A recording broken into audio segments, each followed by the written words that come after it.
ॲल्युमिनियमचे डबे घासण्यासाठी शॅम्पू घेतला आहे 1 चमचा, 1 चमचा खाण्याचा सोडा आणि 1 लिंबू आपण आता इथं पिळून घेतोय। हे बघा, याच्याने आपण आता डबे घासणार आहेत। आता आपण याच्यात 1 कप पाणी टाकतोय।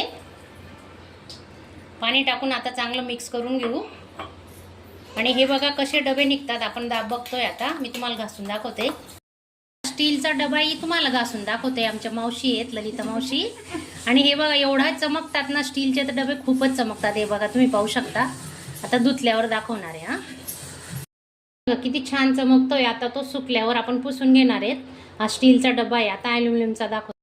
बघा एक झाकण बघा कसं झालेलं आहे, पाहू शकता। तुम्हाला जवळून दाखवते, बघा किती चमक येते एक हात लावल्याबरोबर।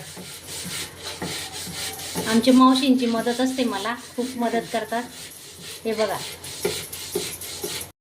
ते बघा ॲल्युमिनियमचा डबा घासतोय आता। बघा किती चमक येते, घासल्या एवढा चमकतोय ना।